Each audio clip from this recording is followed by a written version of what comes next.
저는 오늘 함께 선포한 빌립보서 2장 1절에서 11절까지의 말씀을 가지고 겸손한 그리스도인 이와 같은 제목으로 말씀의 은혜를 나누기 원합니다.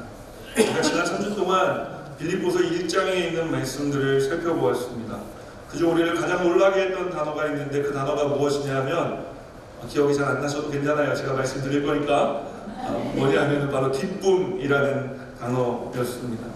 왜냐하면 오늘 이 편지를 쓰고 있는 사도 바울의 상황은 누가 보아도 기쁘지 않은 상황이었기 때문입니다. 그런데 이게 웬일입니까? 감옥 안에 갇혀 있는 사람이 오히려 감옥 바깥에 있는 사람들을 향해 기쁨에 대해서 이야기하고 있습니다. 사도 바울이 말하는 이 기쁨은 그냥 사명감 가지고 기쁘지 않은데 내가 가진 위치가 있으니까 내가 그래도 사도인데 남을 의식해서 여러분 나는 기쁩니다 라고 하는 이런 어색한 기쁨이 아니었습니다. 사도 바울이 고백하는 기쁨은 삶의 아주 깊은 곳에서 솟아나오는 기쁨이었습니다. 이 기쁨은 마르지 아니하는 기쁨이었습니다. 오늘 저와 여러분에게 이 기쁨이 있게 되시기를 주님의 이름으로 축원드립니다. 살다 보면 기쁨이 넘치는 삶을 살고 싶지만 어느 순간 이 기쁨이 끊어질 때가 있습니다. 아니, 기쁨이 끊어지게 만드는 사람들이 있습니다. 기쁨이 끊어지게 만드는 일들이 있습니다. 그러나 이런 생각, 누구 때문에? 라는 생각을 하는 사람은 결코 기쁨을 누리는 삶을 살아갈 수가 없는 줄 믿습니다. 핑계거리를 찾는 사람도 결코 기쁨을 누리는 삶을 살아갈 수가 없는 것입니다. 오늘 사도 바울을 생각해 보십시오. 사도 바울은 자신을 잡아놓은 사람들 때문에 내가 저놈의 시키들 때문에 기쁨이 사라졌다라고 이야기하지 않습니다. 사도 바울은 나는 너무 억울한 일을 당해서 기뻐할 수 없습니다라고 이야기하지도 않습니다. 그는 오히려 이런 상황 속에서 우리를 향해 나는 마음속으로부터 솟아올라오는 기쁨이 있습니다 라고 고백하는 것입니다. 그럼 그가 어떻게 그런 고백을 할 수 있었을까요? 따라합니다. 예수님 때문에. 예수님 때문에 그럴 수 있었습니다. 그는 감옥 안에서 빌립보 교회의 성도들을 향해, 그리고 우리 순복음 중앙교회와 성도들을 향해 이렇게 말하고 있지 않습니까? 사랑하는 여러분, 저는 지금 감옥 안에 있습니다. 내일 저의 삶이 어떻게 될지 저도 장담할 수가 없습니다. 혹은 죽을런지도 모르고 또는 풀려날지도 모르겠습니다. 그것도 아니면 이런 감옥 생활이 오랫동안 지속될지도 모르겠습니다. 그러나 나를 위해서 죽으심으로 나에게 생명을 주신 예수님이 나와 함께 해주시니 저는 조금도 두렵지 않습니다. 아니, 오히려 예수님을 생각할수록 저의 마음에 기쁨이 넘쳐납니다. 그러므로 여러분도 그리스도 예수 안에서 기뻐하십시오. 여러분, 이것이 사도 바울이 우리를 향해 주는 메시지인 것입니다. 무슨 이야기입니까? 예수님을 생각하라는 것입니다. 예수님을 닮아가라는 것입니다. 예수님이 내 삶을 주장하시도록 내 삶을 주님께 내어 드리라는 것입니다. 성령 충만해야 된다고 이야기하고 있는 것입니다. 그러면 어떤 상황 가운데서도 기쁨을 누리는 삶을 살아갈 수 있을 거라고 우리에게 말씀하고 있는 것입니다. 사도 바울은 고난의 순간, 기쁨이 끊어지는 순간에 초조해하지 않습니다. 그는 오히려 그 순간 무엇을 하고 있습니까? 그는 핑계거리를 찾는 대신 자신을 위해서 십자가를 지신 주님, 사망 권세를 깨뜨리고 부활하신 주님을 깊이 생각하는 것입니다. 주님을 생각하면 여러분, 주님이 우리와 함께하고 계신 것을 우리가 알 수 있게 되는 줄 믿습니다. 사도 바울은 고통스러운 순간에, 고민스러운 순간 예수님을 생각했습니다. 사랑하는 여러분, 우리의 삶이 감옥에 갇힌 사도 바울의 삶과 같을 때가 있습니다. 힘들 때가 있습니다. 고통스러울 때가 있습니다. 문제가 풀리지 않아 힘들 때가 있습니다. 오늘 좀 이렇게 뵈니까 깊은 고민 가운데 나오신 분들도 계신 것 같습니다. 때로는 핑계거리를 찾아야 견딜 수 있을 것 같이 느껴질 때도 있습니다. 그때 예수님을 생각하는 저와 여러분들이 되시기를 주님의 이름으로 축원드립니다. 그래서 오늘 감옥에 사도 바울이 갇혀있는 이 감옥에 오셔서 그와 만나주시고 그와 동행해 주시는 이 축복을 누리시기를 주님의 이름으로 축원드립니다. 그렇습니다. 사랑하는 여러분, 예수님을 생각하면 우리의 마음 가운데 기쁨이 넘치는 것입니다. 사도 바울이 빌립보서 1장에서 기쁨의 근원을 밝히는 내용의 편지를 썼다면, 오늘 우리가 읽은 이 빌립보서 2장에서는 그럼 이 기쁨을 우리가 어떻게 해야 지속적으로 누리며 살아갈 수 있을지에 대해 좀 더 자세하게 사도 바울이 편지를 써내려가기 시작합니다. 오늘 우리가 읽은 말씀의 키워드는 무엇일까요? 따라하겠습니다. 겸손. 오늘 우리가 읽은 말씀의 키워드는 겸손이에요. 우리가 어떻게 해야 어떤 상황 속에서도 주님이 주시는 기쁨을 누리며 살 수 있느냐 하면 겸손할 때 그럴 수 있다고 오늘 사도 바울이 우리에게 알려주는 것입니다.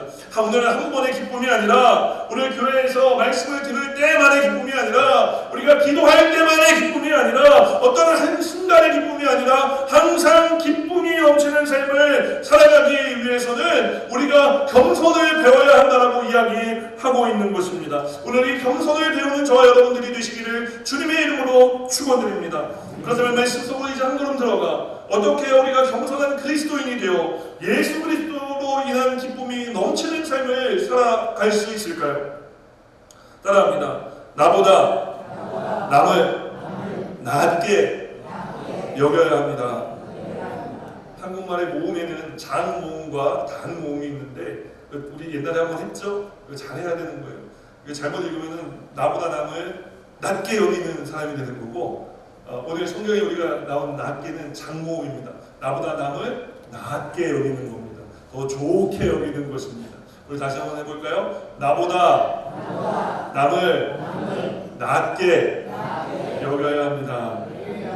과연 그런지 오늘 3절 말씀 우리가 함께 읽겠습니다. 아무 일에든지 다툼이나 허용으로 하지 말고 오직 겸손한 마음으로 각각 자기보다 남을 낮게 여기고.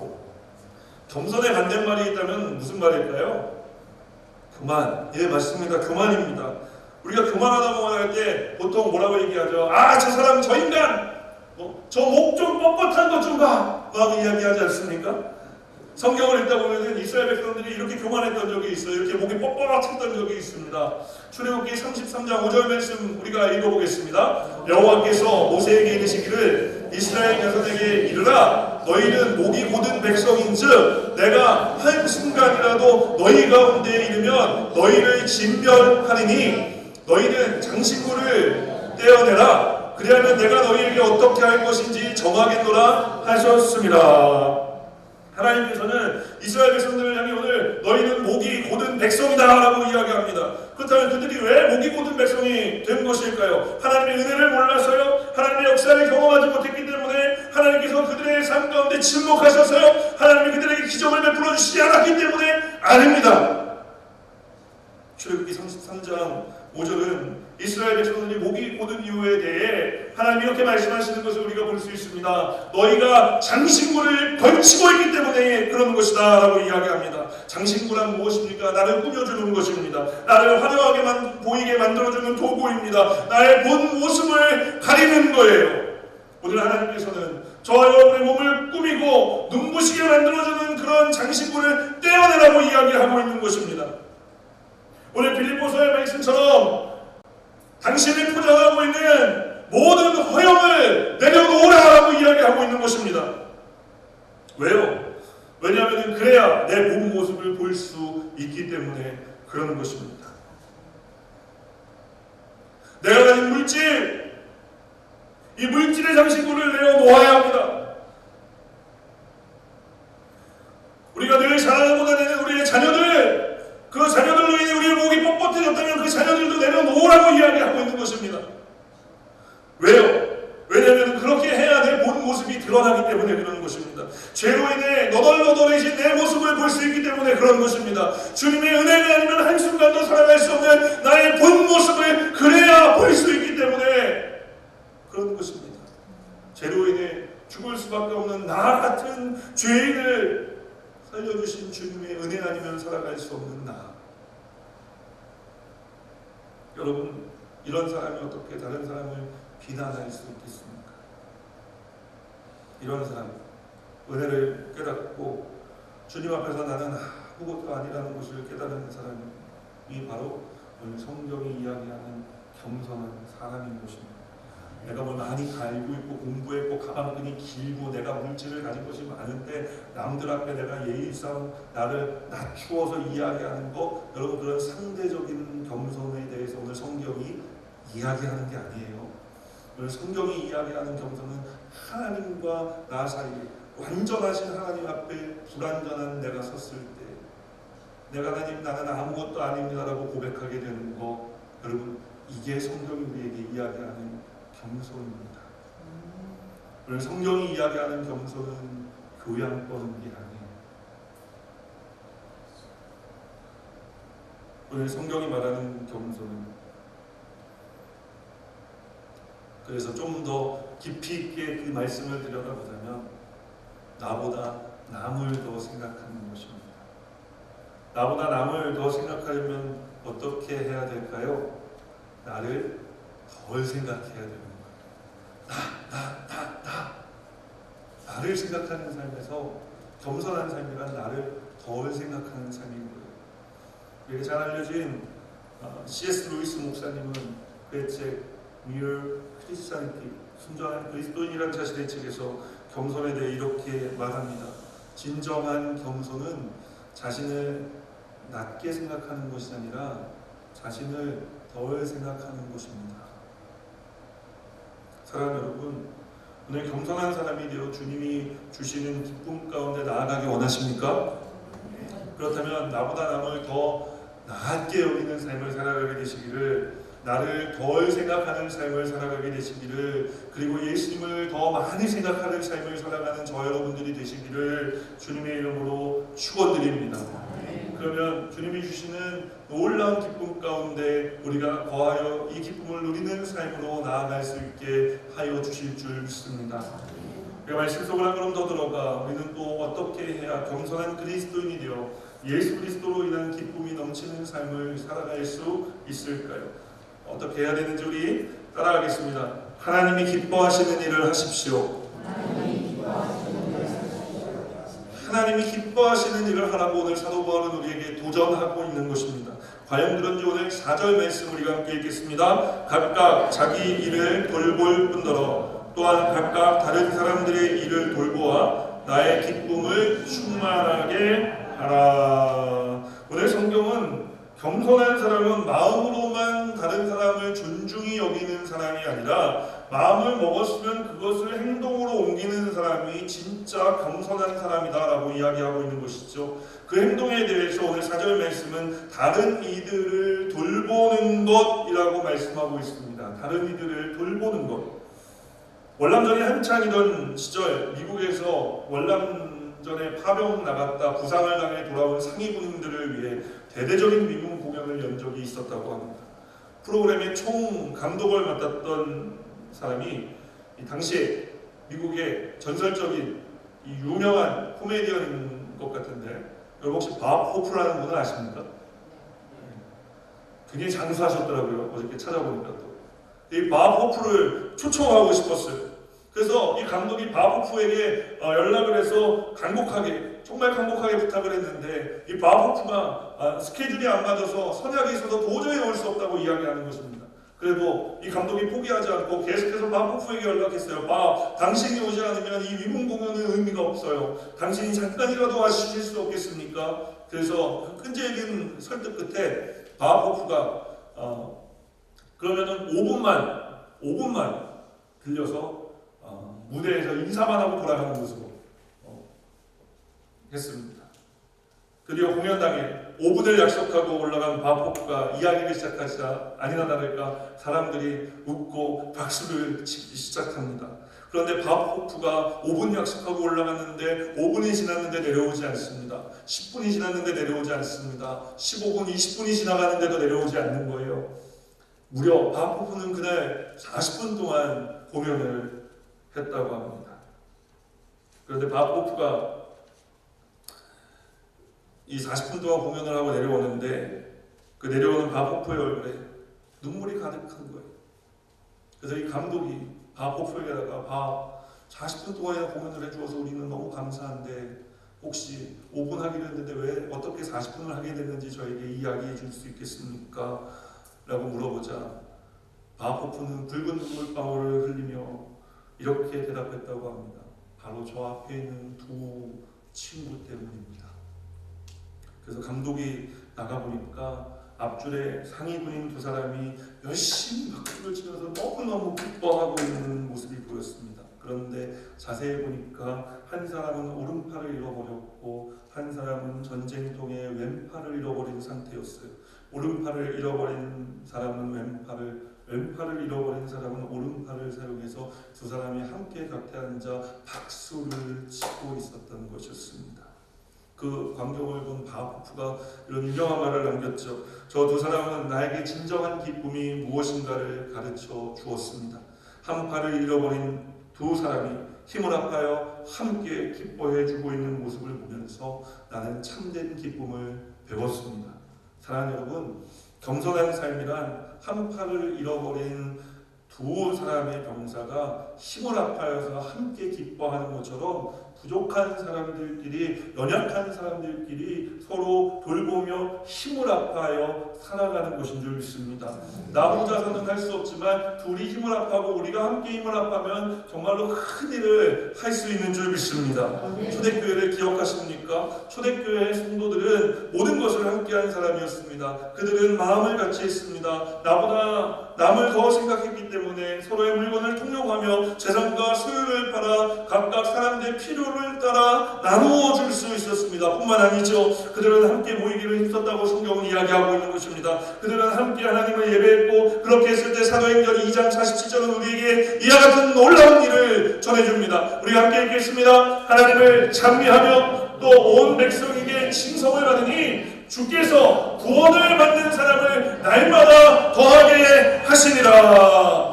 초대교회가 부흥했던 이유는 그들이 하나님이 기뻐하시는 삶을 살아냈기 때문인 것입니다. 오늘날 사람들이 찾는 교회가 바로 이런 교회인 줄 믿습니다. 저는 우리 신복음중앙교회가 이런 교회인 줄 믿습니다. 사랑하는 여러분, 주님의 이름으로 오늘 도전하기 원합니다. 하나님이 기뻐하시는 일을 생각하십시오. 그리고 하나님이 기뻐하시는 일을 행하십시오. 내가 먼저 아니라 하나님이 먼저가 된 삶, 내가 먼저가 아니라 하나님이 생각하시는 사람들이 먼저가 된 삶을 살아가는 저와 여러분들이 되시기를 주님의 이름으로 축원드립니다. 오늘 성경은 이런 사람이 겸손한 사람이며 이런 사람들의 삶이 주님이 주시는 기쁨이 넘쳐나게 될 것이다 라고 말씀하고 있는 것입니다. 오늘 이와 같은 삶을 살아주시기를, 주님의 기쁨이 되는 삶을 살아가는 저와 여러분들이 되시기를 주님의 이름으로 축원드립니다. 마지막 세 번째로 말씀 속으로 한 걸음 더 들어가 어떻게 해야 우리가 겸손한 그리스도인이 되어 예수 그리스도로 인한 기쁨이 넘쳐나는 삶을 살아갈 수 있을까요? 따라합니다. 예수님의 마음을 품으십시오. 예수님의 마음을 품어야 되는 것입니다. 과연 그런지 오늘 5절 말씀 우리가 함께 읽겠습니다.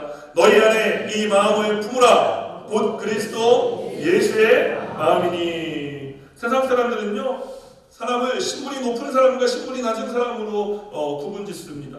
직위가 높은 사람과 직위가 낮은 사람으로 구분짓습니다. 가진 자와 못 가진 자를 구분짓습니다. 또 공부 잘하는 사람과 공부를 못하는 사람으로 나눕니다. 운동 잘하는 사람과 운동 못하는 사람으로 구분짓습니다. 그런데 이 모두가 가지고 있는 공통점이 있는데 그 공통점은 무엇이냐? 이 모든 것을 나누는 기준이 나를 중심으로 나누어 준다는 거예요. 그래서 사람들 종종 이렇게 얘기하잖아요. 나라면 이렇게 하겠어. 너 그렇게 하면 안 돼. 이 말은 예수를 믿는 우리들에게도 예외가 아닌 것 같아요. 저도 종종 사용하는 말투입니다. 나라면 그렇게 하지 않겠어. 당신 왜 그렇게 해? 오늘 성경이 우리에게 도전하는 것이 무엇입니까? 내가 아니라 예수님이라는 거예요. 우리 인생의 주어가 이미 예수님으로 바뀌었으니 예수님이 중심이 되는 삶을 살아가야 한다는 것입니다. 내 생각이 아니라 예수님의 생각이 중요하다는 것입니다. 내 마음이 아니라 예수님의 마음이 더 중요하다고 오늘 성경은 이야기하는 것입니다. 사랑하는 여러분, 오늘 주님의 이름으로 도전하기 원합니다. 예수님의 마음을 품으십시오. 예수님의 마음은 겸손한 마음입니다. 예수님의 마음은 온유한 마음입니다. 예수님은 겸손한 분이라고 성경은 이야기합니다. 그분을 향해 성경은 겸손의 왕이라고 이야기하지 않습니까? 하나님의 아들이신 그분이 마을박통에 태어나신 이유는 예수님 자신을 위해 그렇게 하신 것이 아니었습니다. 그럼 누구를 위한 것이었습니까? 저와 여러분을 위해 그렇게 하신 것입니다. 예수님이 십자가 지신 것은 예수님을 위해 그렇게 하신 것이 아닙니다. 그럼 누구를 위해 하셨습니까? 우리를 위해 그렇게 하신 것입니다. 여러분, 이것이 예수님의 마음입니다. 그리고 이것이 겸손한 마음이라고 성경은 우리에게 말씀합니다. 오늘 사도 바울은 빌립보 교회의 성도들을 향해 그리고 저와 여러분을 향해 이렇게 선언합니다. 너희 안에 이 마음을 품으라. 곧 그리스도 예수의 마음이니. 우리 한번 다시 한번 읽어볼까요? 너희 안에 이 마음을 품으라. 곧 그리스도 예수의 마음이니. 아멘. 아멘. 그러나 이 말이 때로는 우리의 삶에 큰 부담으로 다가옵니다. 왜냐하면 예수의 마음을 갖는다는 것은 내가 남보다 낮아지는 것을 의미하기 때문에 그런 것입니다. 내가 가진 것을 내놓아야 한다는 것을 의미하기 때문입니다. 그런데요, 여러분, 그것을 두려워하지 마십시오. 제가 집회를 참 많이 다녔는데 청소년 청년 집회를 하다 보면은 특히 지금 이제 여름 시즌 오늘 우리 워싱턴 스모우 제일교회 청소년들이 한 20명 정도 우리 교회에 올 텐데, 이게 집회를 인도하다 보면 여름이니까 뭐 찬양을 하고 막 그러면요 조금 막 애들은 방방 뛰잖아요. 뛰면은 땀이 나거든요. 그러니까 땀이 나는 게 싫은 거예요. 곱게 지금 우리 사랑하는 형제에게 잘 보이려고, 내가 좋아 관심 있는 자매에게 잘 보이려고 헷갈려고 나왔는데 앞에서 막 예배하면서 찬양하려고 하니까 막 이러면서 뛰지도 않고 찬양도 잘 안 하고 그냥 땀날 것 같아. 막 이러면서 제가 그런 걸 보면 가만히 있겠습니까? 여러분, 우리 인생 가운데 한 번밖에 없는 오늘 이 저녁 시간, 우리가 주님을 위해 예배하고 나왔는데 주님께 우리의 삶을 다 드렸으면 좋겠습니다. 여러분, 우리가 뛰면서 우리가 땀을 흘리면서 주님 오늘 한번 찾아봤으면 좋겠습니다. 그러면 이제 또 도전 받는 애들이 있어요. 그래서 내가 그렇지, 내가 지금 자매가 중요한 게 아니지, 내가 형제가 중요한 게 아니지, 이러면서 이제 막 열심히 찬양하다 보면은 땀이 나요. 땀이 나다 보면은 이미 땀이 나기 시작하면 늦었어. 땀이 나서 아차 싶어서 서도 그렇게 뛰면서 난 땀은 향후 한 30분 정도 계속 흘러내리기 때문에 땀이 나기 시작하면 계속 뛰어야 돼요. 그러니까 무슨 얘기냐면요, 여러분, 우리가 젖기 전에 땀이 나고 막 옷이 젖기 전에는 이런 거 안 되는데 하지만 일단 젖고 나면은 눈에 뵈는 게 없는 겁니다. 여러분, 우리가 예수 믿을 때도 우리가 은혜 받고 싶고 기쁨이 충만한 삶을 살고 싶은데 그러려면 뭔가를 잃어버려야 되고 뭔가 내 시간을 뺏겨야 될 것 같고 내가 가진 것을 예수님이 자꾸 내놓으라고 얘기할 것 같고 그래서 자꾸만 주춤하는 거예요. 그런데 여러분, 주님께 다 드려보세요. 오늘 우리의 모든 삶을 주님께 다 드려보십시오. 그렇다고 오해하지 마십시오. 드디어 저 한목사가 본색을 드러내서 교회에 짐을 갖다 바치라고 얘기하는구나. 여러분, 이런 얘기하는 게 아닙니다. 우리의 인생을 주님께 드려보자는 것입니다. 오늘 우리 주님께 우리의 인생을 드리면 우리가 다 드리고 우리는 거지가 되고, 여러분, 우리가 아무것도 남은 것이 없는 빈털터리가 되느냐, 그런 삶으로 하나님이 우리를 내어버려두지 않는다고 하는 것입니다. 여러분, 오늘 주님을 믿으려면 내 것을 포기하고 내 생각을 내려놓고 내 마음을 내려놓고 주님의 마음을 품고 주님의 손을 가지고 주님의 발로 세상을 향해 나아가야 하는 것입니다. 내 것을 생각하고 내 것을 붙잡고 있는 동안에 우리는 하나님의 은혜를 경험할 수가 없습니다. 내 것을 생각하고 내 것을 붙잡고 있는 동안에 우리는 하나님 주시는 기쁨을 경험할 수가 없는 것입니다. 내 것을 생각하고 내 것을 붙잡고 있는 동안에 여러분, 내 너머에 있는 하나님의 축복을 우리가 경험할 수가 없는 거예요. 정말 그럴까요? 9절에서 11절 말씀 정말 그런지, 정말 내 것을 주님께 드렸을 때 어떠한 역사를 하나님께서 우리를 위해 예배해 놓으셨는지 우리가 한번 믿음으로 이 말씀을 읽겠습니다. 이러므로 하나님이 그를 지극히 높여 그의 모든 이름 위에 뛰어난 이름을 주사. 뭐라고 얘기하는 거예요? 하나님이 우리가 다 주님께 올인했더니, 주님께서 올인하셨더니, 우리의 삶을 주님께 다 드렸더니 하나님이 우리의 이름을 지극히 높여주셨다고 이야기하는 것입니다.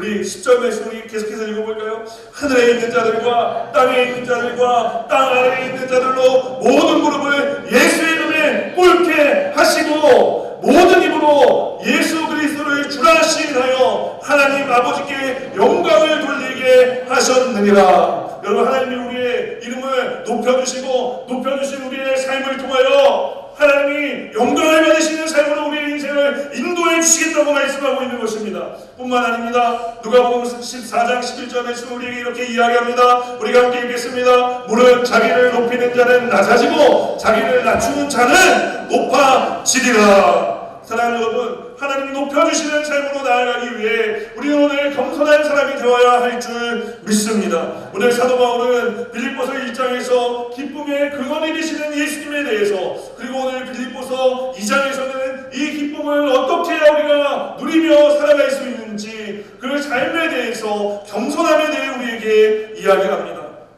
나보다 남을 더 낮게 여기는 삶을 살아가는 것입니다. 나를 덜 생각하는 삶을 살아가는 거예요. 여러분, 주님이 기뻐하시는 일을 생각하고 주님이 기뻐하시는 일을 행하며 살아가는 사람들이 되시기를 주님의 이름으로 축원드립니다. 주님의 마음을 품고 주님을 닮아가는 삶을 살아가는 순복음 주안교회 모든 성도님들이 되시기를 주님의 이름으로 축원드립니다.